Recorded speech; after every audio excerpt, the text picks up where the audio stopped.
वर्कुटा शहर के ठीक सामने वर्कुटा नदी के दूसरी तरफ एक जगह है रुडनिक।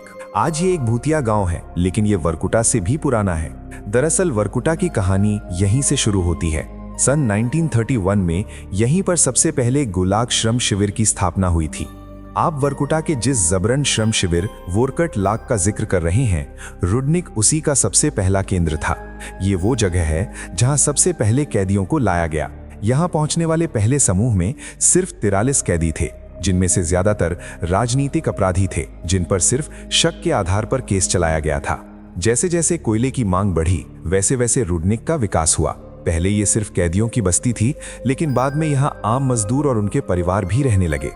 1930 के दशक में यहाँ शानदार स्टालिनवादी शैली की इमारतें बनाई गईं, जिनमें स्तंभों वाला भूवैज्ञानिक विभाग का मुख्यालय भी शामिल था। 1950 के दशक में इसके सामने भालुओं की मूर्तियों वाला एक फव्वारा, एक भव्य सीढ़ी और एक ओबेलिस्क हुआ करता था। ये जगह बेहद खास इसलिए भी है क्योंकि यहाँ कई मशहूर वैज्ञानिक भी गुजरे, जिनमें से कुछ ने यहीं रहकर अपना योगदान दिया। आज भी रुडनिक के कब्रिस्तान में प्रसिद्ध भूवैज्ञानिक विक्टर मोरोजोव की कब्र है, जिनकी कोयला भंडार खोजने की तकनीक आज भी इस्तेमाल होती है। लेकिन 1990s के दशक में कोयला उद्योग के ढहने के साथ ही रुडनिक की भी गति मंद पड़ने लगी। खदानें बंद हुईं, लोगों का पलायन शुरू हुआ। सरकार ने लोगों को वर्कुटा शहर में बसाना शुरू किया और रुडनिक को धीरे धीरे खाली करा लिया गया। जो इमारतें कभी गुलाग के कैदियों के खून पसीने से बनी थीं, वे अब खंडहर में तब्दील हो गईं। आज रुडनिक की हालत देखिए।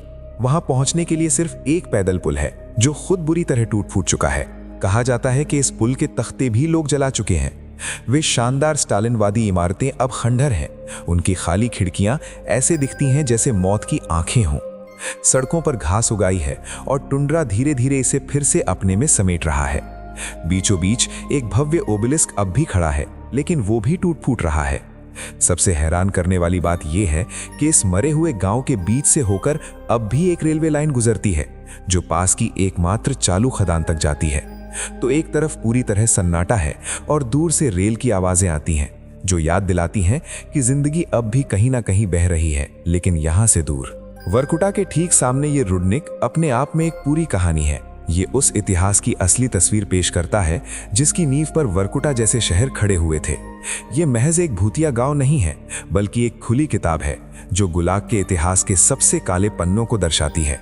क्यों है ये कहानी और भी रोमांचक? वर्कुटा से भी पुराना ये सिर्फ एक उपनगर नहीं, बल्कि पूरे वर्कुटा की जन्मस्थली है, गुलाग की आधारशिला।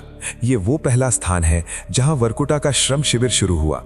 विपरीत छवियां, एक तरफ खूबसूरत स्तंभों वाली इमारतें, दूसरी तरफ कैदियों की बस्ती। ये द्वंद्व वर्कुटा से भी ज्यादा गहरा है। अधूरा सन्नाटा, खंडहरों के बीच से गुजरती चालू रेलवे लाइन एक अजीबो-गरीब एहसास पैदा करती है, जैसे कोई भूत अब भी सांस ले रहा हो।